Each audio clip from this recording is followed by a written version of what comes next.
Hello વિદ્યાર્થી મિત્રો, good morning. આજે આપણે ધોરણ 10 સામાજિક વિજ્ઞાનની અંદર વિદ્યાર્થી મિત્રો આજનો આપણો જે યુનિટ છે એ 13મો છે, ઉત્પાદન ઉદ્યોગો। કે ઉત્પાદન ઉદ્યોગો શું છે તેના વિશેની વિદ્યાર્થી મિત્રો આજે આપણે ચર્ચા કરશું। તો કે ઉત્પાદન ઉદ્યોગો છે મનુષ્ય દ્વારા પોતાની બૌદ્ધિક, સાંસ્કૃતિક અને આર્થિક ક્ષમતા પ્રમાણે કુદરતી સંસાધનોના રૂપને બદલાવીને ઉપયોગમાં લાવી શકાય એવી પ્રક્રિયાને ઉદ્યોગ કહેવામાં આવે છે। શું કીધું છે કે મનુષ્ય દ્વારા પોતાની જે પણ કંઈ બુદ્ધિ છે અને કંઈ સંસ્કૃતિ છે, આર્થિક એટલે કે પૈસા માટેની જે પણ કંઈ ક્ષમતા છે એ પ્રમાણે જે પણ કુદરત તરફથી વસ્તુ આપણે ભેટમાં મળેલી છે એ કુદરતી સંસાધનોના રૂપને આપણે શું કરી તો કે બદલીને ઉપયોગમાં જે વસ્તુને લાવી શકાય એવી પ્રક્રિયાને આપણે શું કહેશું વિદ્યાર્થી મિત્રો તો કે આપણે તેમને ઉદ્યોગ કહેવામાં આવે છે। ભારતમાં ઉદ્યોગોની પરંપરા સિંધુ ખીણની સભ્યતાથી જ ચાલી આવે છે। એ સમયમાં ભારતમાં સુતરાઉ કાપડ, માટીના વાસણો અને કાંસાની વસ્તુઓ તથા મણકા બનાવવામાં આવતા। શું કીધું કે પહેલાના સમયની અંદર ભારતની અંદર સુતરાઉ કાપડ, માટીના વાસણો, કાંસાની વસ્તુઓ તથા મણકા બનાવવામાં આવતા હતા। 18મી સદી સુધી ભારત છે એ વહાણો બનાવવાના ઉદ્યોગો, હસ્તકળા અને ગૃહ ઉદ્યોગોની અંદર આગળ વધતો હતો। શું કીધું છે કે હવે જેમ જેમ સદી આવતી જાય એમાં શું આવશે તો કે વહાણો બનાવતો, પછી ઉદ્યોગનો હસ્તકળા એટલે કે હાથથી જે વસ્તુ કંઈ બનાવતી છે અને નાના પાયે જે ગૃહ ઉદ્યોગ હાલતા હોય એમની અંદર તે આગળ વધતો ગયો। ભારતનું સુતરાઉ કાપડ, મલમલનું કાપડ, ધાતુના વાસણો તથા આભૂષણોની વિદેશમાં ખૂબ માંગ રહેતી। હવે શું કીધું છે કે કઈ વસ્તુની સૌથી વધારે માંગ રહેતી તો કે સુતરાઉ કાપડ, મલમલનું કાપડ, ધાતુના વાસણો, આભૂષણોની વિદેશમાં છે બહુ મોટી માંગ રહેતી હતી। યુરોપમાં ઔદ્યોગિક ક્રાંતિની શરૂઆત સાથે અંગ્રેજોએ ભારતમાંથી કાચો માલ ખાસ કરીને કપાસ લઈ જતા। સૌથી વધારે જે પણ કઈ વસ્તુની આપણે જો નિકાસ કરતા હોય તો એ કેની હતી તો કે કપાસની હતી। ત્યાંના કારખાનામાં તૈયાર થયેલો માલ ભારતમાં મોંઘી કિંમતે વેચાય। હવે શું કીધું કે અંગ્રેજો છે ઇંગ્લેન્ડથી જે વસ્તુનો માલ હતો એ ક્યાં તો કે આપણે જે વસ્તુ છે એ મોંઘી કિંમતે વેચાય અને ભારતના હસ્ત ઉદ્યોગ છે કેવા થયા તો કે પડી ભાંગ્યા। એવી નીતિ અપનાવતા આથી શું થયું તો કે આનાથી ભારતના કાપડ ઉદ્યોગોને બહુ મોટું નુકસાન થયું। કેવું થયું તો કે કાપડ ઉદ્યોગને એક મોટું નુકસાન થયું તથા ભારતના કસબીઓ અને કારીગરો છે આ બધા કેવા થઈ ગયા તો કે બેકાર બન્યા। ઉદ્યોગોનું વિદ્યાર્થી મિત્રો શું આવશે તો કે મહત્વ આજના યુગમાં રાષ્ટ્રોનું અસ્તિત્વ ઉદ્યોગોના વિકાસ પર આધારિત છે। હાલ જે પરિસ્થિતિ છે એમાં રાષ્ટ્રનું અસ્તિત્વ છે કેના ઉપર આવશે તો કે ઉદ્યોગોના વિકાસ પર જ તે આધારિત છે। આર્થિક વિકાસ તો ઔદ્યોગિક વિના અસંભવ જ થઈ જાય છે। શું કીધું કે આર્થિક વિકાસ છે એ કેના વિના તો કે ઔદ્યોગિક, જ્યાં સુધી ઉદ્યોગોનો વિદ્યાર્થી મિત્રો વિકાસ ન થાય ત્યાં સુધી શું છે તો કે આર્થિક વિકાસ છે શક્ય છે જ નહીં।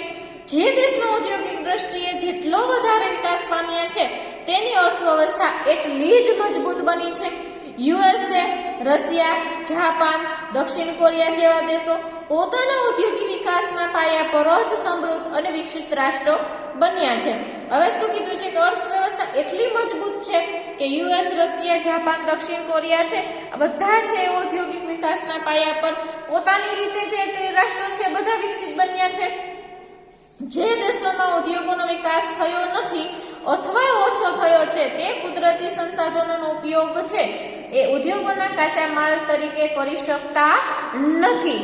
તે લોકોની કુદરતી સંસાધનો ઓછા મૂલ્યે વેચી તે કાચા માલની બનેલી વસ્તુઓની ઊંચી કિંમત ચૂકવી વિદેશીઓ પાસેથી એમને ખરીદવી પડે છે।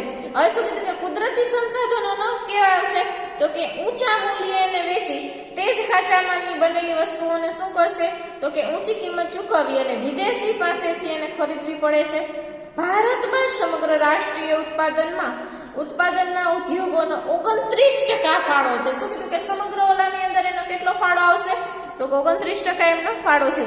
બ્રિટિશ શાસનની નીતિએ ભારતના ઔદ્યોગિક ઢાંચાની કમરને તોડી નાખી। પરાધીનતા દરમિયાન ભારતમાં ઔદ્યોગિક ભારતમાં આધુનિક પદ્ધતિએ ઉદ્યોગોની સ્થાપના ખાસ ન થઈ શકી. ઈસવીસન 1853માં ચારકોલ આધારિત પ્રથમ લોહગાળણ ઔદ્યોગિક એકમ સ્થાપવામાં આવ્યું. તે પણ શું થયું તો કે નિષ્ફળ નીવડ્યું. સૌપ્રથમ સફળ પ્રયત્ન 1854માં સુતરાઉ કાપડ ઉદ્યોગ, તે પછી 1855માં કોલકાતા નજીક સિરાસમાં શણનું કારખાનું સ્થાપાયું. ત્યારબાદ 1874માં કુલટીમાં કાચું લોખંડ લોહ અયસ્ક બનાવવામાં આવ્યું. પછી આવશે જે કેટલાક વર્ષો પછી શું થયું તો કે બંધ પડ્યું. જે સમય જતા 81માં પુનઃ એમની ફરી પાછી શરૂઆત થઈ. 1907માં જમશેદપુરમાં ટાટા લોખંડ પોલાદની કંપની છે સ્થાપવાથી ઔદ્યોગિક વિકાસને નવી દિશા છે કેવી થઈ તો કે પ્રાપ્ત થઈ. ઉદ્યોગોનું વર્ગીકરણ છે વિદ્યાર્થી મિત્રો. ઉદ્યોગોને માનવ શ્રમ, માલિકીના ધોરણે તથા કાચા માલના સ્ત્રોતના આધારે કેટલાક જૂથોની અંદર તેમને વહેંચવામાં આવે છે. શ્રમિકોના આધારે ઉદ્યોગોને નાના પાયા પરના અને મોટા પાયા પરના એમ ઉદ્યોગોને શું છે તો કે વેચી શકાય છે. જે ઉદ્યોગોમાં વધુ રોજગારી મળે તેને આપણે કેવા ઉદ્યોગ કહેશું તો કે મોટા પાયાના ઉદ્યોગ કહે છે. દાખલા તરીકે સુતરાઉ કાપડ ઉદ્યોગ, જે ઉદ્યોગો કોઈ વિશેષ વ્યક્તિના માલિકીપણાના હેઠળના સંચાલનમાં હોય, આવા ઉદ્યોગોને શું હશે તો કે શ્રમિકોની સંખ્યા ઓછી હોય તેને આપણે નાના પાયાના શું કીધું કે જેમાં શ્રમિકોની સંખ્યા વધુ વિદ્યાર્થી મિત્રો એના શું હશે તો કે એ મોટા પાયાના, અને જેમાં સંખ્યા ઓછી હશે એ કેવા હશે તો કે નાના પાયાના ઉદ્યોગો કહે છે. દાખલા તરીકે ખાંડસરી ઉદ્યોગ. આ ઉપરાંત ઉદ્યોગોને ખાનગી, જાહેર, સંયુક્ત તથા સહકારી જૂથમાં પણ વર્ગીકૃત કરી શકાય છે. આમ ઘણી રીતે ઉદ્યોગોને વર્ગીકૃત કરી શકાય. તેમજ કાચા માલના સ્ત્રોતના આધારે પણ ઉદ્યોગોને કૃષિ આધારિત ઉદ્યોગો અને ખનિજ આધારિત ઉદ્યોગોના આમ બે જૂથની અંદર તમે એને વહેંચી શકો છો. હવે છે કૃષિ આધારિત ઉદ્યોગો છે સુતરાઉ કાપડ, શણ, રેશમી કાપડ, ઊની કાપડ, ખાંડ, કાગળ વગેરે કૃષિ આધારિત પ્રવૃત્તિથી પ્રાપ્ત થતા કાચા માલ પર આધારિત ઉદ્યોગો છે. શું કીધું કે બધું શું આવશે તો કે કાચા માલ ઉપર આધારિત, કે રેશમી કાપડ છે, ઊની કાપડ છે, ખાંડ, કાગળ વગેરે બધા જ કેના છે તો કે કૃષિ આધારિત છે. અને કેવા આવશે તો કે કાચા માલ આધારિત ઉદ્યોગો છે. વિદ્યાર્થી મિત્રો, નેક્સ્ટ પોઈન્ટ આપણો છે સુતરાઉ કાપડ છે. ભારતની ઔદ્યોગિક અર્થવ્યવસ્થામાં વસ્ત્ર ઉદ્યોગોનું પ્રમુખ સ્થાન, એટલે કે ભારતની અર્થવ્યવસ્થાની અંદર વસ્ત્ર ઉદ્યોગનું એક મોટામાં મોટું સ્થાન છે. આ ઉદ્યોગોની અંદર લગભગ 3.5 કરોડ લોકોને શું મળે છે તો કે વસ્ત્ર ઉદ્યોગ દ્વારા 3.5 લોકોને શું થશે તો કે રોજગારી આપે છે. દેશમાં સૌથી વધારે રોજગારી પૂરી પાડતો ઉદ્યોગ છે કેવો છે તો કે કાપડ ઉદ્યોગ છે. ચીન પછી સુતરાઉ કાપડની વિકાસમાં ભારતનું દ્વિતીય સ્થાન ધરાવે છે. શું કીધું કે ચીન પછી ભારત છે એ સુતરાઉ કાપડની અંદર દ્વિતીય ક્રમ ધરાવે છે. ઉત્પાદન અને રોજગારીની દ્રષ્ટિએ આ ઉદ્યોગ છે દેશનો મુખ્ય ઉદ્યોગ છે. મુંબઈમાં સૌપ્રથમ સુતરાઉ કાપડની મિલ સ્થપાઈ. ત્યારબાદ ગુજરાતની અંદર અમદાવાદમાં શાહપુરા મિલ તથા કેલિકો મિલ સ્થપાઈ. સુતરાઉ કાપડની મિલો શરૂઆતના વર્ષોમાં મુંબઈ, અમદાવાદ ખાતે સ્થપાઈ હતી. સસ્તો કપાસ છે, શ્રમિકોની ઉપલબ્ધિ, પરિવહન સુવિધા, નિકાસ માટેના બંદરો તથા બજાર ક્ષેત્રની અનુકૂળતાને કારણે અહીં સુતરાઉ કાપડની મિલો છે એ સ્થપાઈ હતી.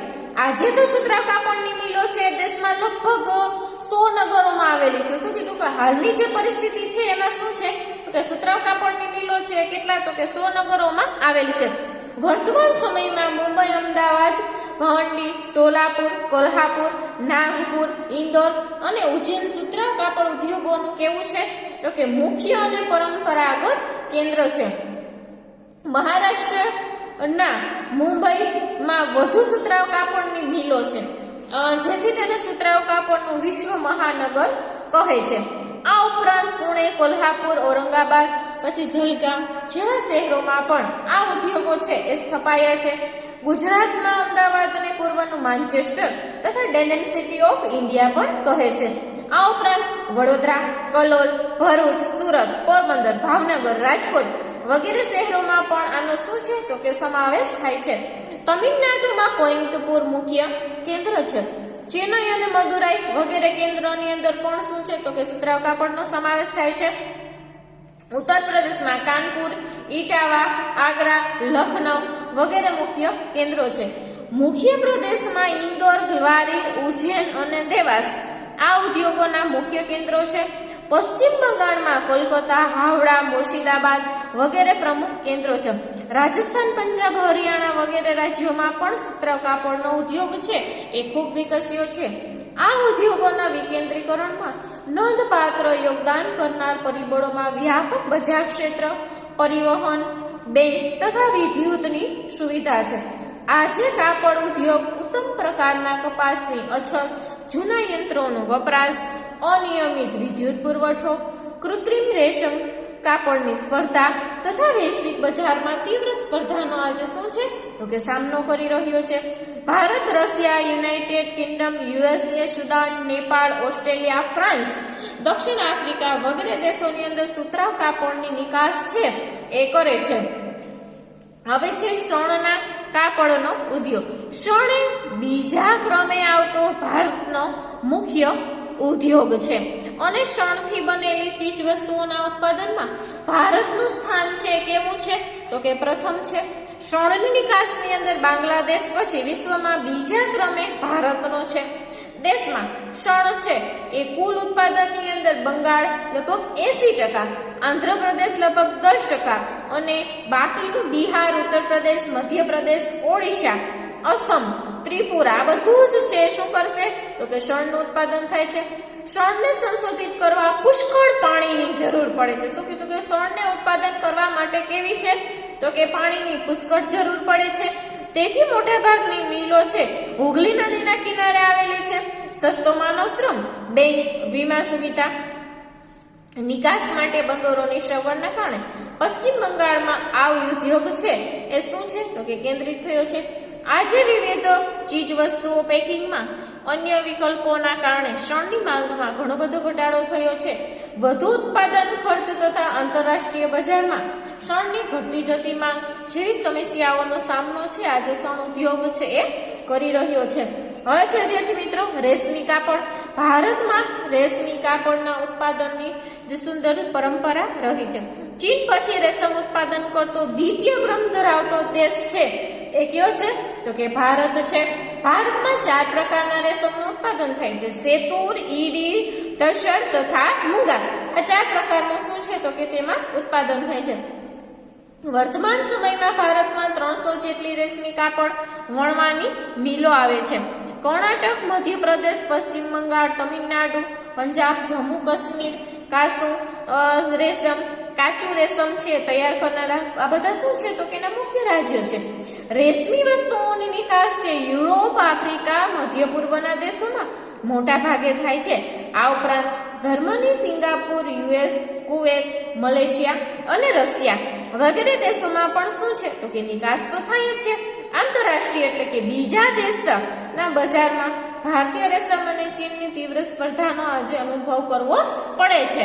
હવે શું કીધું છે કે બીજા ઓલા દ્વારા શું થશે તો કે બજારની અંદર એનો અનુભવ કરવો જ પડે છે. એ આંતરરાષ્ટ્રીય એટલે શું હશે તો કે બીજા કોઈ ઓલાની અંદર જે પણ કંઈ હશે એના માટેનું જ હશે કે શું કીધું તો આંતરરાષ્ટ્રીય બજાર એટલે કેવું છે તો કે આપણા દેશમાં નહીં પણ બીજા દેશની અંદર જઈ અને શું છે તો કે આપણે એની જે કોઈ પણ નિકાસ થતી હોય અને સૌથી આધાર મહત્વનો કયો છે તો કે નિકાસ થવી એ સૌથી વધારે વિદ્યાર્થી મિત્રો કેવી છે ઇમ્પોર્ટન્ટ છે. જો નિકાસ થાય તો વિદેશી હુંડિયામણ છે આપણા દેશની અંદર શું છે તો કે આવે અને એ વિદેશી હુંડિયામણથી દેશનો વિકાસ છે સારી રીતે થઈ શકે છે. આના માટે થઈને શું છે તો કે વિદેશી હુંડિયામણ આવવું એ જરૂર છે. હવે વિદ્યાર્થી મિત્રો આપણે નેક્સ્ટ પોઈન્ટ છે આપણે નેક્સ્ટ વિડીયોની અંદર ચર્ચા કરીએ.